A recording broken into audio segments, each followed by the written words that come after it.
It's impossible to credit the idea that British prog rock musicians had access to the inner light.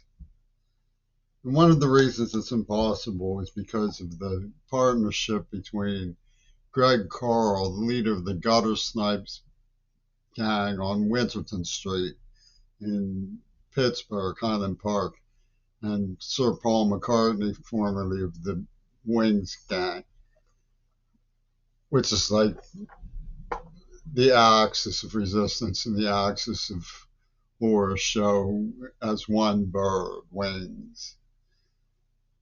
You know, one of the lispers used to say that God always bit the back of whoever turned it.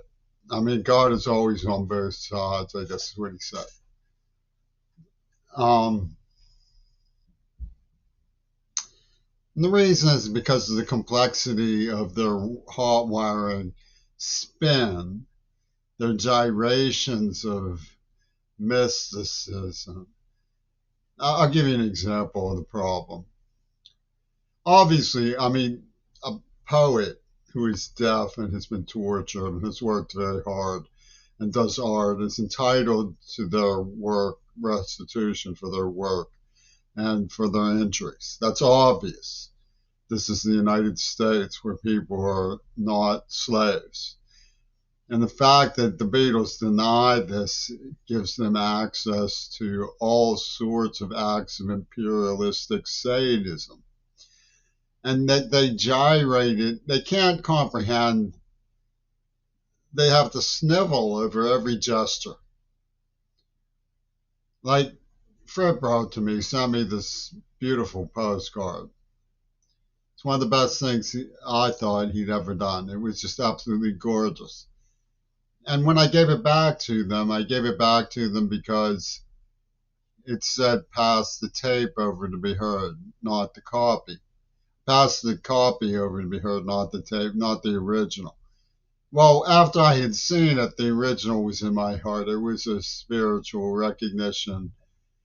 And they had this dude, Pierre Elliott, who was a lisper from the occupation of Paris. He was a clowny act with Gurdjieff during the collaborator scene. And he said, oh, how much more interesting it would be to say, what does it mean to not lie? So this is the horror show erupted. Oh, you gave the postcard back to prove you were more honest. It's a misread. It's a misfeed. It's a mistext, but it's written into their psychosis. It's my point. I gave the postcard back in part because of the recognition that I had read the postcard and the original was a spiritual value. And they saw it as forfeiting all right to a claim to human rights, civil rights, the Bill of Rights.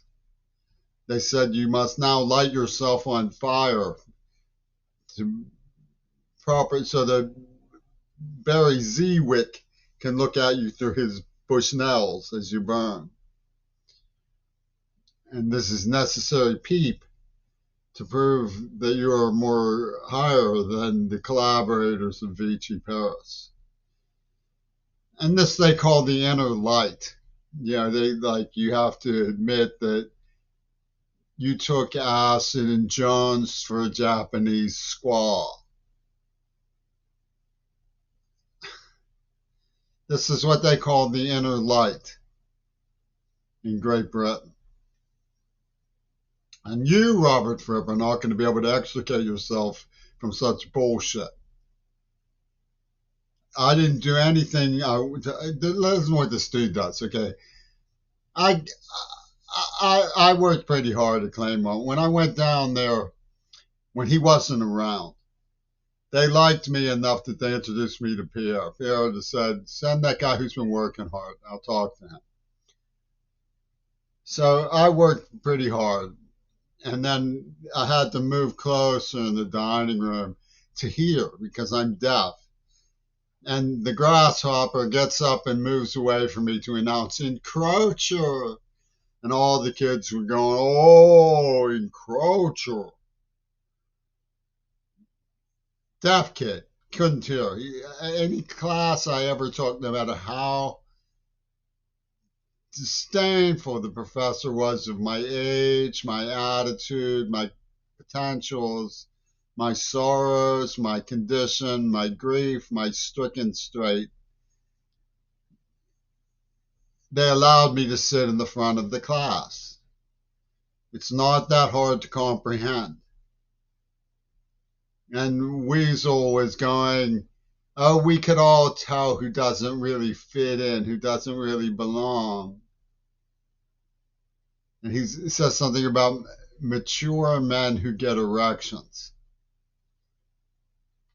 after getting a hardy to fuck me into seizures from a neuroplasm that they, with a dude named Wattenmaker, who's in Greg Carl's band, implanted.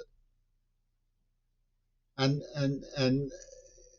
their loyalties are supposedly to Ryland, my father, through Bush, or supposedly through newspapers like where I defended the rights of people like Bill Buckley, were supposedly the St. Louis Post-Dispatch, where my grandfather was one of their favorite people, to Walt Disney we're going to hear next. And they just had to tear a little queer ball to shreds, terrorize him, sabotage his recovery, and throw the bolt on the gas chambers using gizmos, scams, uh, gimmicks. They had gimmicks. I mean, every arrangement they take my bagel knife and then go and stab a girl to death, and it illustrates they did that to prove they would never do that, and they had to point the finger at Queerball because he might, they were scared that he might. Seattle has the audacity then to say right here to me,